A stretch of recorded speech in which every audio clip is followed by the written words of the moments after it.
9வது முறையாக சர்வதேச மனித உரிமைகள் உலகளாவிய பணி ஏற்பாடு செய்திருந்த கருத்தரங்கு மற்றும் மாநாடு 2025 ஜனவரி மாதம் 31 வெள்ளிக்கிழமை மாலை 3:30 மணியளவில் கொழும்பு BMICH லவண்டர் மண்டபத்தில் நடைபெற்றது.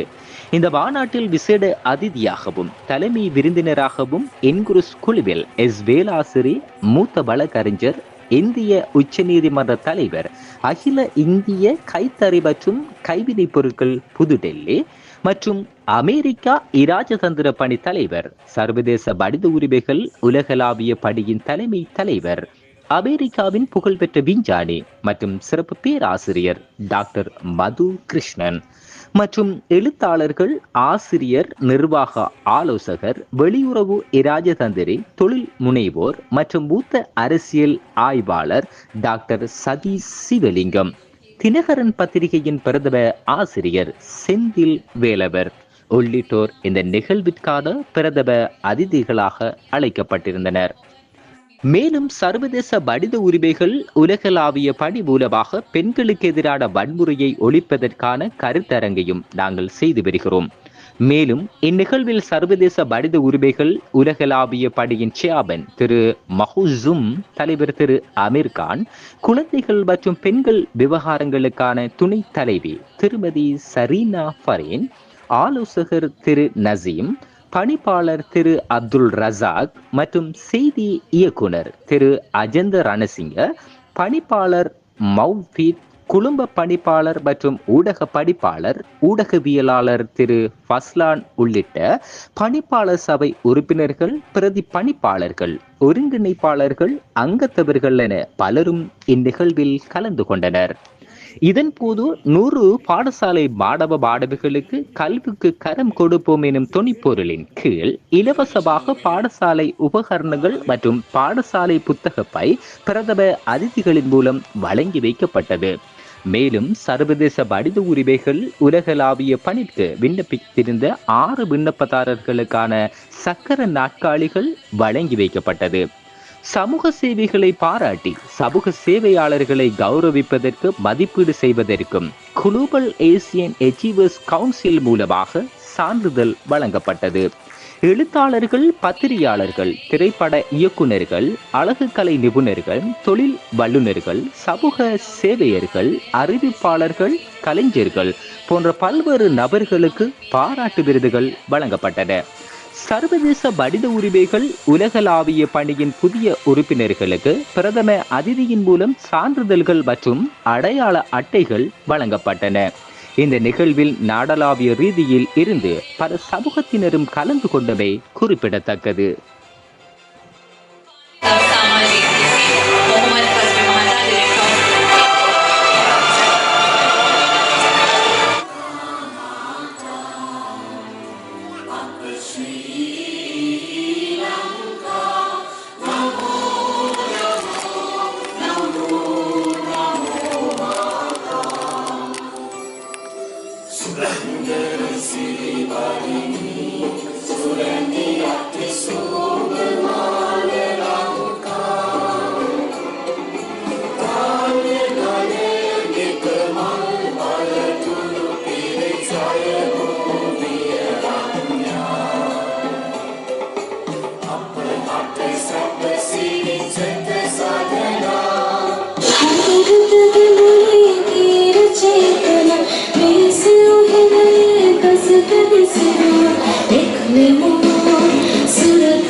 சர்வதேச மனித உரிமைகள் உலகளாவிய பணி நாங்கள் தற்பொழுது எமது கருத்தரங்குகளை ஆரம்பித்துள்ளோம். இந்த மேடைக்கு எமது மாணவ மாணவிகள் வருகை தந்திருந்தனர். இந்த மேடையில் ஊக்கமளிக்கும் பல பேச்சுக்கள் பேசப்பட்டன. நான் எல்லோருக்கும் பொதுவாக நன்றி தெரிவிக்க விரும்புகிறேன். முக்கியமாக ஒரு விடயத்தை நான் கூற விரும்புகிறேன். இந்த சர்வதேச மனிதுரிமைகள் உலகளாவிய பணி 2023 ஆண்டு ஆரம்பிக்கப்பட்டது. அமெரிக்க நாசா விஞ்ஞானி டாக்டர் திரு மதுகிருஷான் அவர்கள் எனது காட்ஃபாதர். அவர் எனக்கு எவ்வாறு மனிதாபிமான சேவைகளை செய்வது என விளக்கம் அளித்துள்ளார். Professor Dr. Madhu Krishan, the NASA scientist in the USA. He is my godfather.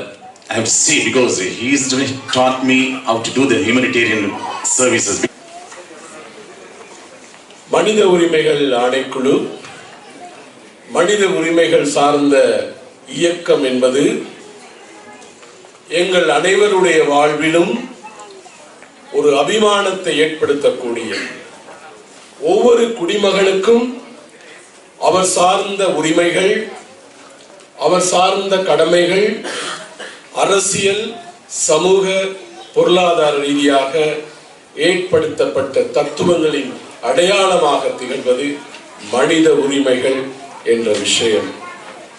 இந்த மனித உரிமைகள் என்ற விஷயத்துக்காக இன்று இலங்கையில் மட்டுமல்ல, உலக நாடுகளிலும் மிக அதிகமாக கவனத்தை ஈர்க்கப்பட்டிருக்கின்றது. மிக அண்மையில் காசாவில் இடம்பெற்ற சம்பவங்கள், அங்கு நேர்ந்த அனர்த்தங்கள், அங்கு இடம்பெற்ற பாதிப்புகள் பற்றி மனித உரிமைகள் ஆணையத்தின் மனித உரிமைகள் செயற்பாட்டின் நடவடிக்கைகள் பற்றி மிக பெரிதாக விவாதிக்கப்படுகின்றது. இலங்கையிலும் ஒரு யுத்த காலம் இருந்தது. வடக்கு கிழக்கு பகுதிகளில் உள்ளவர்களுக்கு அது தெரியும். எந்த அளவுக்கு மனித உரிமைகள் என்பது சர்ச்சைக்குரிய ஒரு விடயமாக இருந்தது என்பதை அந்த காலத்தில் நான் புனர்வாழ்வு, மேல்குடியேற்ற, அகதிகள் மற்றும் சிறைச்சாலைகள் மறுசீரமைப்பு அமைச்சினுடைய பணிப்பாளர் நாயகமாக கடமையாற்றினேன். ஆகவே வடக்கு கிழக்கில் வாழுகின்ற தமிழ், முஸ்லிம், சிங்கள சமூகங்கள் எதிர்நோக்கிய பிரச்சனைகளை மிக நன்றாக நாங்கள் அறிந்திருக்கின்றோம். இன்னும் கூட தீர்வுகள் கிடைக்க வேண்டும் என்று நாங்கள் விரும்புகின்றோம்.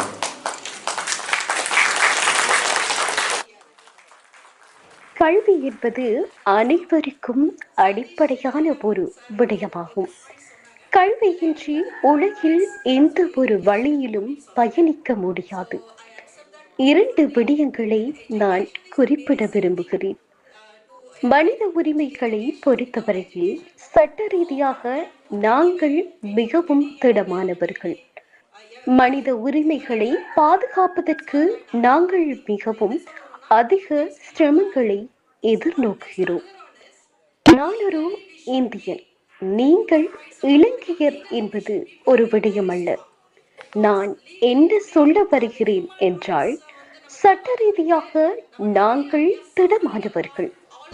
ஆனால் மனித உரிமைகளை மீறுவோருக்கான தண்டனை கடுமையானதாக அமையும். நிச்சயமாக உலக ரீதியாக மனித உரிமை மீறல் தவிர்க்கப்பட வேண்டும். மனிதன் என்ற ரீதியில் அவருக்கு ஒரு துன்பம் ஏற்படுகிறது என்றால் அது ஒரு சாதாரண விடயம். ஆனால் உரிமைகள் என்பது பாதுகாக்கப்பட வேண்டும். உலகளாவிய ரீதியில் மனிதனின் அடிப்படை உரிமைகள் நிச்சயம் பாதுகாக்கப்பட வேண்டும். யாராவது ஒருவரது மனித உரிமையை மீறினால் அவருக்கு நிச்சயமாக அதற்கான தண்டனை கிடைக்கும் என்ற மனநிலை நாங்கள் உருவாக்கிட வேண்டும். The violator should be punished severely அப்படின்ற மாதிரி நம்ம ஒரு மைண்ட் செட்டை நம்ம கொண்டுட்டு வந்துட்டோம்னா we should be very safe.